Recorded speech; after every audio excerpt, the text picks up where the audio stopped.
नमस्कार मित्रांनो, स्वागत आहे तुमचं आताच्या ब्रेकिंग न्यूजमध्ये. मित्रांनो, साखरेच्या अचानक झालेल्या दरवाढीमुळे साखरेच्या वायदा बाजारामध्ये सोमवारी अभूतपूर्व परिस्थिती पाहायला मिळाली. कारखानदारांसह बडे घाऊक विक्रेते चढ्या दरानं साखर विक्रीसाठी प्रयत्नशील होते. मात्र दर वाढणार की घसरणार याबाबत संभ्रम अवस्था असल्यानं खरेदीसाठी मात्र कोणाचीच तयारी नव्हती. परिणामी साखरेच्या दरामध्ये घसरण होऊन 6,500 रुपये क्विंटलवरून ते 5,600 रुपयांपर्यंत खाली आले. आगामी सणासुदीचा काळ, साखरेची संभाव्य टंचाई या पार्श्वभूमीवरती साखरेच्या वायदा बाजारातील दरांमध्ये गेल्या 3 ते 4 दिवसांमध्ये किलोमागे 15 ते 20 रुपयांची वाढ होऊन ते 4,500 रुपयांवरून 6,500 ते अगदी 7,000 रुपये क्विंटलपर्यंत गेले होते. किरकोळ बाजारातील दर 70 ते 80 रुपये किलोपर्यंत गेले आहेत. दरम्यान केंद्र सरकारनं 10 लाख टन कच्ची साखर आयात करण्याचा निर्णय घेतलाय. तसेच कारखाने तसेच व्यापाऱ्यांकडील शिल्लक साखरेची प्रत्यक्ष तपासणी सुरू केली आहे. या पार्श्वभूमीवरती सोमवारी वायदे बाजारामध्ये कोटा शिल्लक असलेले साखर कारखाने तसेच ज्या व्यापाऱ्यांकडे खरेदी केलेली साखर मोठ्या प्रमाणात शिल्लक आहे त्यांनी साखर विक्रीसाठी जोरदार प्रयत्न सुरू केले.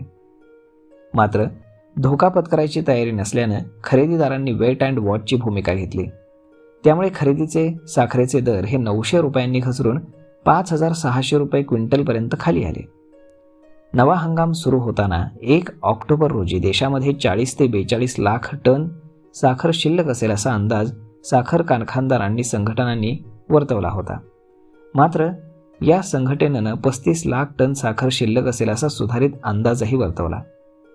केंद्र सरकारनं साखर गोदामांच्या सुरू केलेल्या तपासणीत काही ठिकाणी दाखवलेल्या कोट्यापेक्षा जादा तर काही ठिकाणी कमी साखर आढळून आली आहे.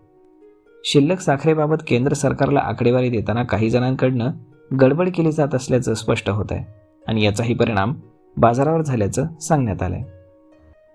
गणेश उत्सवाच्या पार्श्वभूमीवरती सप्टेंबरमध्ये केंद्र सरकार साखरेचा कोटा किती जाहीर करणार याकडे व्यापाऱ्यांचं लक्ष लागून आहे.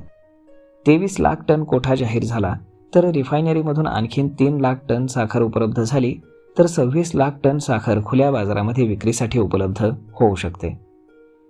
त्यामुळे मित्रांनो, साखरेच्या दरामध्ये एकाच दिवसामध्ये केंद्र सरकारनं घेतलेल्या परिणामांचा आपल्याला चांगला उपाय पाहायला मिळाला. तर मग मित्रांनो, हा व्हिडिओ, ही माहिती तुम्हाला कशी वाटली हे तुम्ही आम्हाला कमेंट करून नक्कीच सांगा.